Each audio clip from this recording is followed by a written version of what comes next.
Olá, estou aqui mais uma vez para compartilhar a palavra de Deus com você. E a história que eu quero focar hoje aqui é a história de José. Outra história conhecida, assim como a de Jonas, como eu falei no outro vídeo. E a história de José é bem interessante, a gente pode aprender coisas bem legais para o nosso dia de hoje. A história de José, como é que ela começa, né? José é filho de Raquel, Jacó tem esse filho bem tarde, porque Raquel era estéril e ela deu a serva dela para coabitar com Jacó, porque não ter filhos era uma coisa que não era bem vista. Então, José era o filho da velhice de Jacó. E no capítulo 37 de Gênesis, Jacó relata que tinha uma preferência por José, justamente por isso, por ele ser filho da sua velhice. E Jacó, ele gostava mais de Raquel, ele queria casar com Raquel. Só que Labão, seu genro, trapaceou ele, né? Nos capítulos anteriores você vai encontrar essa história, quando ele deu a filha dele mais velha, Lia, primeiro, né? Pelos 7 primeiros anos de trabalho. E depois de mais 7 anos que ele conseguiu Raquel. Então ele foi trapaceado, mas como ele gostava muito de Raquel, e só descobriu que tinha casado com Lia depois de ter tido a noite de núpcias, vamos assim dizer. Então, José era um filho muito querido. E a Bíblia começa a relatar a história de José dizendo isso, que ele era querido por Jacó. Tanto que Jacó manda fazer uma túnica especial para ele, e isso faz com que os irmãos dele tenham ódio sobre ele. E a Bíblia diz que os irmãos não conseguiam falar com ele amigavelmente. Olha que coisa, né? Difícil. A gente vê isso também nos dias de hoje. Famílias onde há desavenças entre os irmãos, e brigas e competições. É tão triste, né? E aí, José, logo no início da vida dele, né, adolescente ainda, a Bíblia fala que ele tinha 17 anos, ele tem alguns sonhos. E ao contar esse sonho para os irmãos que já tinham raiva dele por ele ser o preferido, os irmãos ficaram enfurecidos. Que como assim? Que a gente vai se render, né, a você, a lua e as estrelas também vão se render a você? Que negócio, que história é essa? Além de você ser o preferido, você vai se tornar uma pessoa importante? Então eles não entendiam muito bem isso. E aí, os irmãos de José foram apacentar distante de onde eles moravam. E aí, Jacó pede que José vá acompanhar, né? Vai ter notícia dos irmãos. E aí, José prontamente obedece o pai e diz: beleza, eu vou lá e trago as notícias para você. No meio do caminho, José se perde e ele vai procurando os irmãos até que de fato ele encontra os irmãos onde eles estavam. E aí os irmãos ficaram enciumados, ficaram tomados talvez pelo ódio, né, que eles já nutriam pelo irmão mais novo, e bolaram um plano, né? Primeiro eles pensaram em matar, depois o irmão mais velho falou que ele era sangue do próprio sangue, então não era interessante fazer isso. E aí eles pensaram em deixar ele num poço, aproveitaram que Rubens se separou deles, né, se afastou um pouco deles, e aí os outros irmãos tiveram um plano de vender José para os ismaelitas que estavam a caminho do Egito. E aí eles pegaram, de fato, fizeram isso, venderam José para os ismaelitas. E aí os ismaelitas seguem para o Egito, e lá no Egito ele é vendido novamente para Potifar.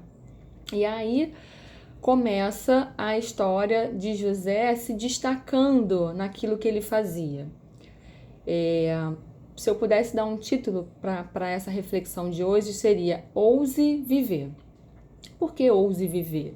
Né? Seria talvez ouse viver na presença do Senhor, confiando que Ele conduz a nossa história pelo melhor caminho, apesar de aos nossos olhos isso não ficar muito claro, né? E ficar às vezes bem obscuro. José foi vendido primeiramente pelos irmãos, foi vendido novamente pelos ismaelitas a Potifar. E aí quando ele vai trabalhar para Potifar, que era o chefe da guarda de Faraó, era uma pessoa muito importante, ele era o administrador da guarda de Faraó, José começa a se destacar. E a Bíblia relata em vários momentos que o Senhor estava com ele e por isso fazia prosperar em tudo o que ele fazia. E foi assim na casa de Potifar.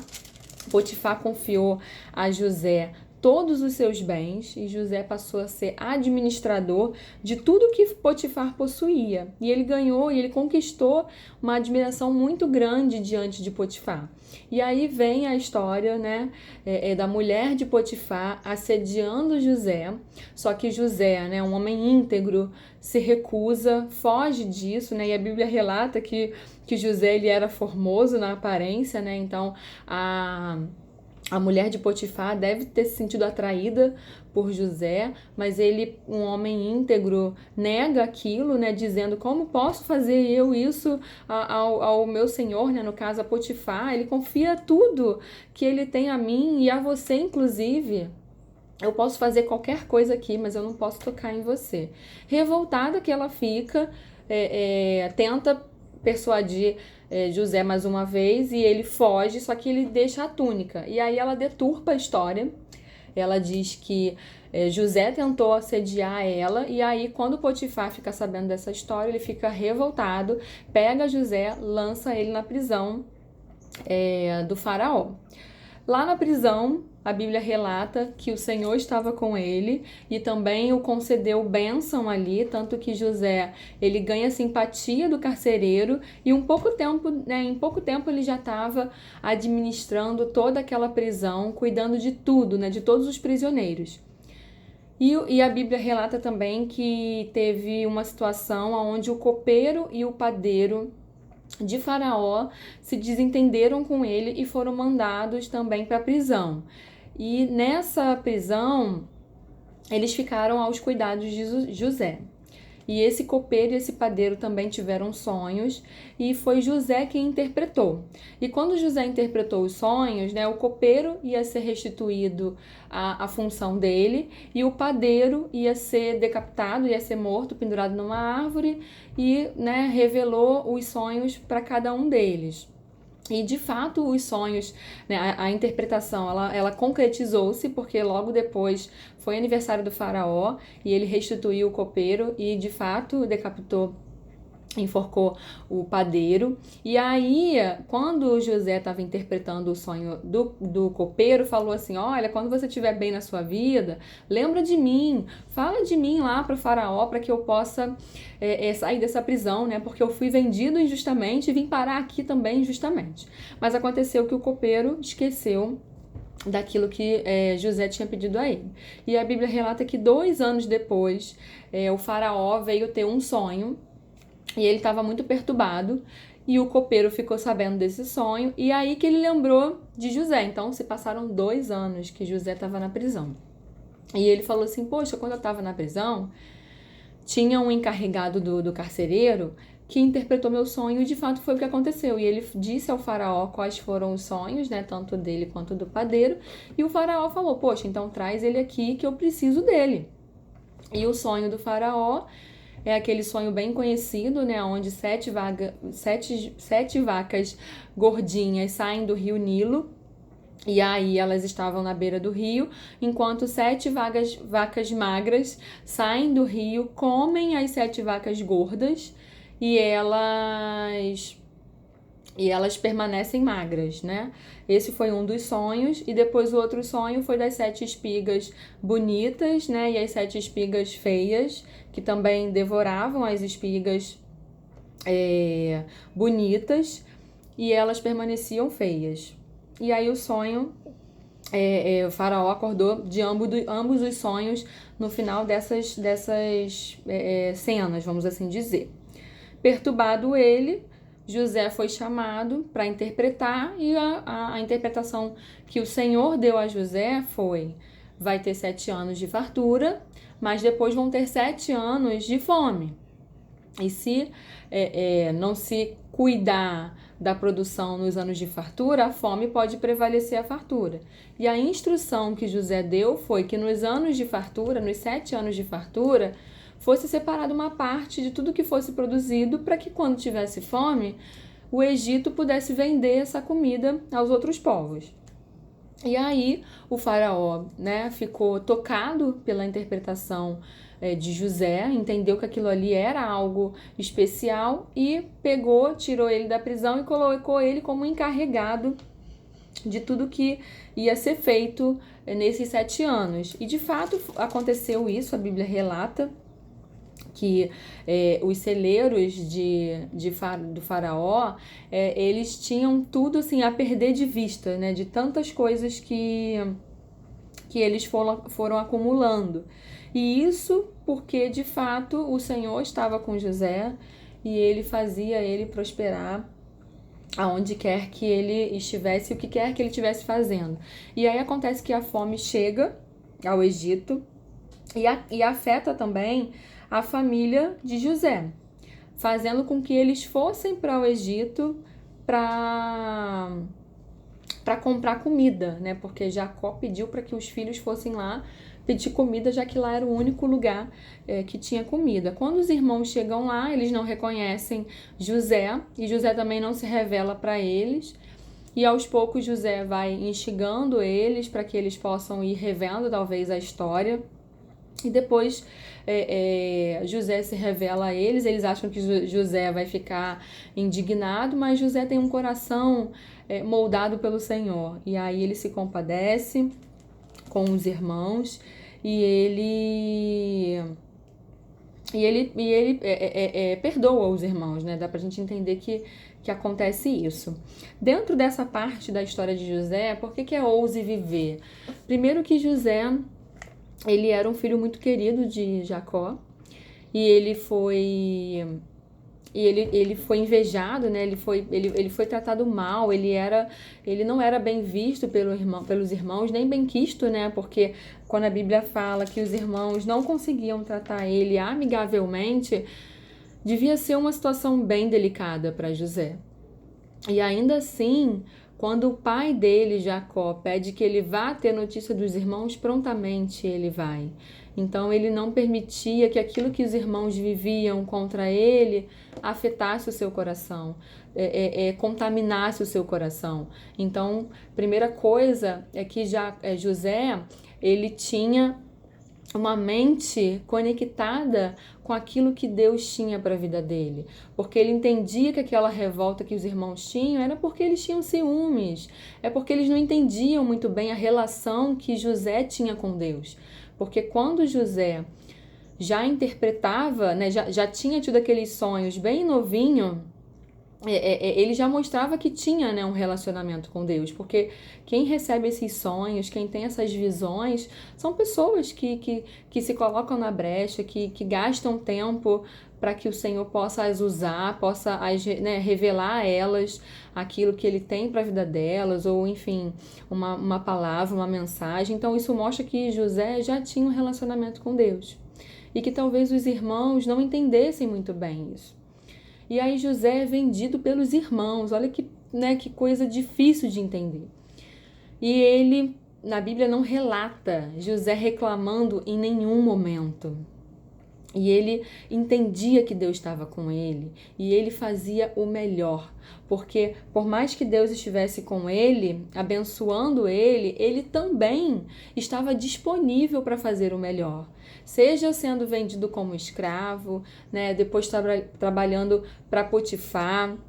Na prisão ele se destaca, né? Ele podia se revoltar tanto quando ele foi vendido pelos irmãos e não querer fazer mais nada e querer apenas cumprir ordens e fazer talvez o mínimo que fosse exigido dele, mas quando ele vai se destacando, mostra que ele de fato se empenhava naquilo que ele fazia. Quando Potifar comprou ele dos ismaelitas, ele foi conhecendo José e foi vendo que tinha algo diferente em José, porque ele era um escravo, mas ele era uma pessoa dedicada naquilo que ele fazia. Então eu vejo nesse momento que José ele era ousado. Ele tinha ousadia em viver e em viver uma vida da melhor maneira. Porque ele era um escravo, ele tinha sido vendido, ele era filho de Jacó, ele não tinha necessidade de estar passando por aquilo, ele era querido, ele era precioso para o pai dele. E ele estava passando por aquilo, ele poderia ter ficado extremamente amargurado, e ter decidido que a vida dele não valia mais a pena, mas não é isso que ele faz. Ele é ousado, ele tem ousadia pela vida, ele quer viver o melhor, ele acredita no relacionamento dele com Deus, e que talvez aquilo que Deus mostrou para ele lá atrás, quando ele era um menino, ainda fosse se cumprir na vida dele. E aí ele vai fazendo aquilo que cabe a ele, né? Dentro do contexto, porque ele era um escravo, então ele vai trabalhando como escravo, ele vai se destacando, ele vai achando graças aos olhos de Potifar, ele vai se destacando cada vez mais. Ele é colocado na prisão injustamente, porque a mulher de Potifar forja uma situação que não aconteceu, mas ele vai para a prisão. Ele fica um bom tempo lá e a gente não vê ele reclamando, mas vê ele se destacando, né? E da mesma maneira, quando o copeiro lembra dele e fala dele para Faraó, e aí ele chega em Faraó, interpreta o sonho de Faraó e mais uma vez ele se destaca. E ele cresce. Então a gente vê o quanto que faz diferença a gente ser ousado naquilo que Deus tem para nossa vida, acreditando que os planos de Deus são sempre os melhores. É porque nós somos seres humanos e a nossa vida ela tem intercorrências.